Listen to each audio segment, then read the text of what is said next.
ನಮಸ್ಕಾರ ಸ್ನೇಹಿತರೆ. ನೀವು ನೋಡ್ತಾ ಇದ್ದೀರಲ್ಲ ಚಿಕ್ಕಿ, ನೋಡಿದ ತಕ್ಷಣ ಒಂದೊಂದೇ ತೊಗೊಂಡು ತಿನ್ನಬೇಕು ಅಂತ ಅನಿಸ್ತಾ ಇದೆಯಾ?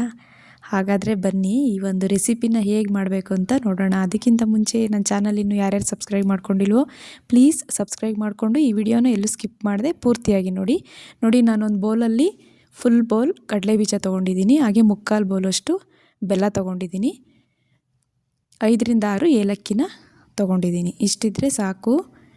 ಚಿಕ್ಕಿನ ಹೇಗೆ ಮಾಡೋದು ಅಂತ ನೋಡೋಣ ಬನ್ನಿ. ಈಗ ನಾನು ಒಂದು ಕಡಾಯಿನ ಬಿಸಿಗಿಟ್ಟು ಕಡಲೆಕಾಯಿ ಬೀಜನ ಹುರ್ಕೊಳ್ಳೋಣ. ಮೀಡಿಯಮ್ ಫ್ಲೇಮಲ್ಲೇ ಇಟ್ಕೊಂಡು ಚೆನ್ನಾಗಿ ಸೀಬಾರ್ದು ಕಡಲೆ ಬೀಜ, ಈ ಥರ ಕೈಯಾಡಿಸ್ಕೊಳ್ತಾ ಇರಬೇಕು. ಕಡಲೆಕಾಯಿ ಬೀಜ ಸಿಪ್ಪೆ ಬಿಡುತ್ತಲ್ಲ ಆವಾಗ ಇದು ಆಗ್ತಾ ಇದೆ ಅಂತ, ಅಲ್ಲಿವರೆಗೂ ನಾವು ಈ ಥರ ಒಂದು ಕಡಾಯಲ್ಲಿ ಬಿಸಿ ಮಾಡಿಕೊಂಡು ಈ ಥರ ಕಡಲೆ ಬೀಜನ ಹುರ್ಕೊತಾ ಇರಬೇಕು.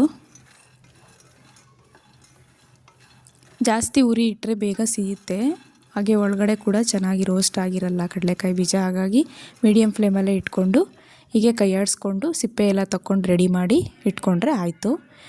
ನಾನೆಲ್ಲ ರೆಡಿ ಮಾಡಿ ಇಟ್ಕೊಂಡು ಈಗ ಮತ್ತೆ ಕಡಾಯಿನ ಬಿಸಿಗೆ ಇಟ್ಟಿದ್ದೀನಿ. ಸ್ಟವ್ ಮೇಲಿಟ್ಟು ಸ್ಟವ್ ಆನ್ ಮಾಡಿ ಮುಕ್ಕಾಲು ಕಪ್ಪಷ್ಟು ನಾನು ಬೆಲ್ಲ ತೊಗೊಂಡಿದ್ನಲ್ಲ ಪುಡಿ ಮಾಡಿ ಇಟ್ಕೊಂಡಿದ್ದೀನಿ, ಅದನ್ನು ಕಡಾಯಿಗೆ ಹಾಕ್ಕೊಂಡು ಒಂದು 1/4 ಗ್ಲಾಸಷ್ಟು ನೀರು ಹಾಕ್ಕೊಳ್ತಾ ಇದ್ದೀನಿ. ಅಂದರೆ ಬೆಲ್ಲ ಮುಳುಗೋವಷ್ಟು, ಜಾಸ್ತಿ ಹಾಕೋಬಾರ್ದು.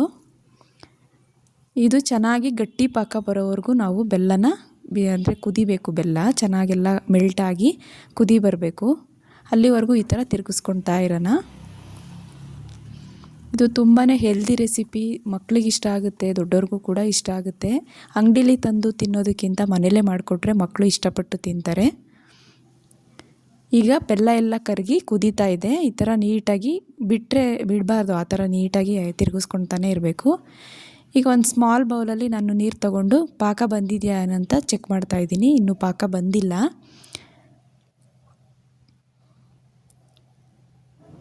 ಪಾಕ ಬರೋವರೆಗೂ ಈ ಥರ ನಾವು ತಿರುಗಿಸ್ಕೊಂಡು ಆವಾಗವಾಗ ಚೆಕ್ ಮಾಡ್ಕೊಳ್ತಾ ಇರೋಣ.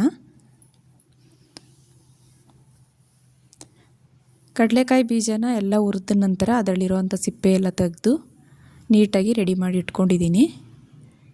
ನೋಡಿ, ಈಗ ಚೆಕ್ ಮಾಡ್ತಾಯಿದ್ದೀನಿ, ಈಗಲೂ ಕೂಡ ಇನ್ನೂ ಪಾಕ ಬಂದಿಲ್ಲ.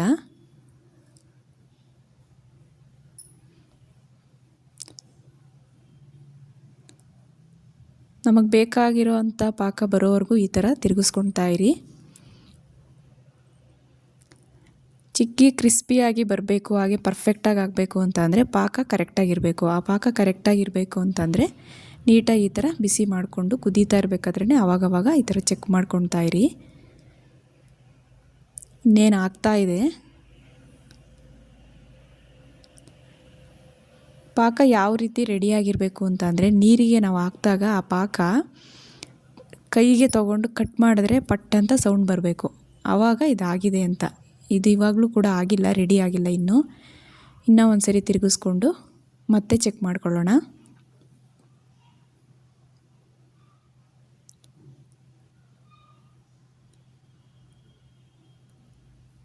ಈಗಲ್ಲ ನಾನು ನೋಡ್ತಾ ಇದ್ದೀನಿ ನೋಡಿ, ಇವಾಗ ಕಟ್ ಆಗ್ತಾಯಿದೆ. ನೋಡಿದ್ರಲ್ಲ ನೀವೇ, ಕಟ್ ಮಾಡಿದ್ರೆ ಸೌಂಡ್ ಬರಬೇಕು. ಇವಾಗ ಇದಾಗಿದೆ. ಕಡಲೆಕಾಯಿ ಬೀಜ ರೆಡಿ ಮಾಡಿ ಇಟ್ಕೊಂಡಿದ್ವಲ್ಲ ನಾವು, ಸಿಪ್ಪೆ ಎಲ್ಲ ತೆಗೆದು, ಈಗ ಅದನ್ನು ಹಾಕ್ಕೊಂಡು ಬೇಗನೆ ಇದನ್ನು ಬಿಡಬಾರ್ದು, ಗಟ್ಟಿಯಾಗಿಬಿಡುತ್ತೆ. ಫಾಸ್ಟಾಗಿ ಈ ಥರ ತಿರುಗಿಸ್ಕೊಂಡು ಏಲಕ್ಕಿ ಕುಟ್ಟಿ ಪುಡಿ ಮಾಡಿ ಇಟ್ಕೊಂಡಿದ್ನಲ್ಲ ಅದನ್ನು ಕೂಡ ಈ ಟೈಮಲ್ಲೇ ಹಾಕ್ಕೊಂಡು ಬೇಗನೆ ಈ ಥರ ಮಿಕ್ಸ್ ಮಾಡ್ಕೊಳ್ಳಿ. ಬಟರ್ ಪೇಪರ್ ಇದ್ದರೆ ಬಟರ್ ಪೇಪರ್ಗೆ ಎಣ್ಣೆ ಅಥವಾ ತುಪ್ಪ ಸವರಿ ರೆಡಿ ಮಾಡಿ ಇಟ್ಕೊಳ್ಳಿ. ಹಾಗೆ ಇದಕ್ಕೆ ರುಚಿಗೆ 3 ಸ್ಪೂನ್ ತುಪ್ಪ ಹಾಕ್ಕೊಳ್ತಾ ಇದ್ದೀನಿ. ಟೇಸ್ಟ್ ಕೂಡ ಚೆನ್ನಾಗಿರುತ್ತೆ ತುಪ್ಪ ಹಾಕ್ಕೊಳ್ಳೋದ್ರಿಂದ. ತುಪ್ಪ ಹಾಕ್ಕೊಂಡು ಒಂದು ಸರಿ ನೀಟಾಗಿ ಮಿಕ್ಸ್ ಮಾಡಿಕೊಂಡು, ಬಟರ್ ಪೇಪರ್ ಇಲ್ಲ ಅಂತಂದರೆ ತಟ್ಟೆಗೆ ತುಪ್ಪ ಅಥವಾ ಎಣ್ಣೆ ಸವರಿಬಿಟ್ಟು ಅದಕ್ಕೆ ಹಾಕ್ಕೋಬೋದು ಈ ಮಿಶ್ರಣನ.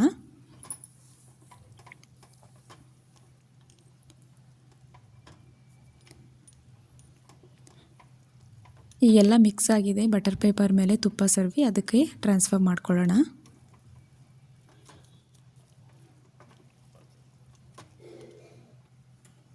ನೀವು ಮೆಜರ್ಮೆಂಟು ನೋಡಿಕೊಂಡು ಕರೆಕ್ಟಾಗಿ ತೊಗೊಳ್ಳಿ. 1 ಕಪ್ಪು ಕಡಲೆಕಾಯಿ ಬೀಜ ತೊಗೊಂಡ್ರೆ 3/4 ಕಪ್ಪಷ್ಟು ಬೆಲ್ಲ ತೊಗೋಬೇಕಾಗುತ್ತೆ. ಈಗ ಬಟರ್ ಪೇಪರ್ ಹಾಕಿ ರೆಡಿ ಮಾಡಿ ಇಟ್ಕೊಂಡಿದ್ದೀನಿ, ಅದಕ್ಕೆ ಹಾಕ್ಕೊಳ್ತಾ ಇದ್ದೀನಿ ಈ ಒಂದು ಮಿಕ್ಸ್ ಆಗಿರೋ ಅಂಥ ಬೆಲ್ಲ ಹಾಗೆ ಕಡಲೆಕಾಯಿ ಬೀಜ ಎಲ್ಲ ಮಿಕ್ಸ್ ಆಗಿರೋ ಅಂಥ ಮಿಶ್ರಣನ ಇದಕ್ಕೆ ಹಾಕ್ಕೊಂಡು ನೀಟಾಗಿ ಇನ್ನೊಂದು ಬಟರ್ ಪೇಪರ್ನ ಮೇಲೆ ಹಾಕಿ ರೋಲರ್ ಸಹಾಯದಿಂದ ನೀಟಾಗಿ ಸ್ಪ್ರೆಡ್ ಮಾಡ್ಕೊಳ್ಳೋಣ.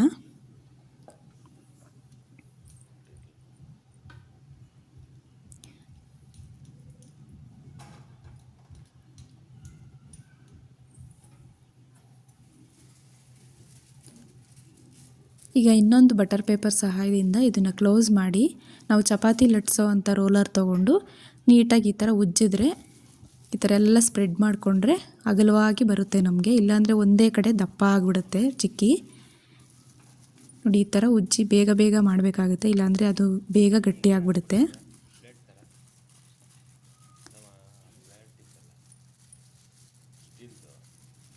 ಈ ಥರ ಎಲ್ಲ ಸ್ಪ್ರೆಡ್ ಮಾಡಿ ಮೇಲಿರೋ ಅಂಥ ಬಟರ್ ಪೇಪರ್ನ ತೆಗೆದು ನಮಗೆ ಯಾವ ಶೇಪಿಗೆ ಬೇಕೋ ಆ ಶೇಪಿಗೆ ಚಾಕುಲಿ ಕಟ್ ಮಾಡಿಕೊಂಡ್ರೆ ಆಯಿತು.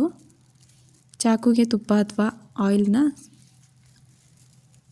ಸ್ಪ್ರೆಡ್ ಮಾಡಿ ಮಾಡ್ಕೊಳ್ಳಿ, ಇಲ್ಲಾಂದರೆ ಬೆಲ್ಲ ಚಾಕುಗೆ ಅಂಟುವಂಥ ಸಾಧ್ಯತೆ ಇರುತ್ತೆ. ಈಗ ನಾನು ನಮಗೆ ಯಾವ ಶೇಪ್ ಬೇಕೋ ಸ್ಕ್ವೇರ್ ಶೇಪಲ್ಲಿ ಕಟ್ ಮಾಡ್ಕೊತಾ ಇದ್ದೀನಿ. ಮುಂಚೆನೇ ಈ ಥರ ಸ್ವಲ್ಪ ಮೇಲೆ ಕಟ್ ಮಾಡ್ಕೊಳ್ಳೋದ್ರಿಂದ ನಂತರ ಇದು ಆರಿದ ನಂತರ ನಮಗೆ ನೀಟಾಗಿ ನಮ್ಗೆ ಯಾವ ಶೇಪ್ ಬೇಕು ಆ ಶೇಪು ಆಗಿರುತ್ತೆ.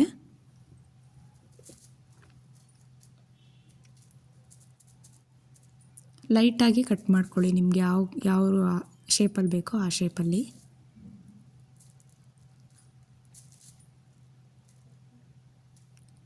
ಈ ಥರ ಎಲ್ಲ ನಿಮಗೆ ಕಟ್ ಮಾಡ್ಕೊಂಡಿದ್ದ ನಂತರ ಒಂದು 15 ಮಿನಿಟ್ಸ್ ಬಿಟ್ಟರೆ ಇದೆಲ್ಲ ತಣ್ಣಗಾಗಿರುತ್ತೆ.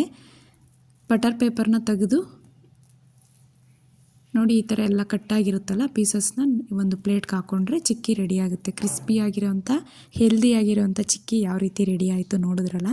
ಈ ಒಂದು ಚಿಕ್ಕಿ ರೆಸಿಪಿ ನಿಮ್ಗೆ ಇಷ್ಟ ಆಯಿತು ಅಂತ ಅಂದರೆ ಪ್ಲೀಸ್ ಲೈಕ್ ಮಾಡಿ, ಹಾಗೆ ನಿಮ್ಮ ಫ್ರೆಂಡ್ಸ್ ಆ್ಯಂಡ್ ಫ್ಯಾಮಿಲಿಗೂ ಕೂಡ ಶೇರ್ ಮಾಡಿ. ನನ್ನ ಚಾನಲ್ ಸಬ್ಸ್ಕ್ರೈಬ್ ಮಾಡ್ಕೊಳ್ಳೋದನ್ನ ಮರಿಬೇಡಿ.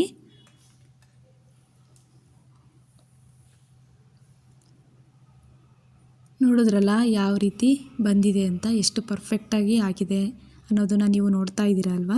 ನೀವು ಕೂಡ ಟ್ರೈ ಮಾಡಿ, ತುಂಬಾ ಚೆನ್ನಾಗಿರುತ್ತೆ. ಅಂಗಡಿಲಿ ತರೋದಕ್ಕಿಂತ ಮನೆಯಲ್ಲೇ ಮಾಡಿಕೊಂಡು ನಾವು ಕಡಲೆ ಬೀಜದ ಬರ್ಫಿ ಅಂತನಾದರೂ ಹೇಳ್ಬೋದು, ಅಥವಾ ಚಿಕ್ಕಿ ಅಂತ ಕೂಡ ಕರೀತಾರೆ. ನೋಡಿ ಈ ಥರ ನಾನು ಪ್ಲೇಟ್ಗೆ ಸರ್ವ್ ಮಾಡಿದ್ದೀನಿ, ಎಷ್ಟು ಚೆನ್ನಾಗಿ ಕಾಣಿಸ್ತಾ ಇದೆ ಅಲ್ಲ.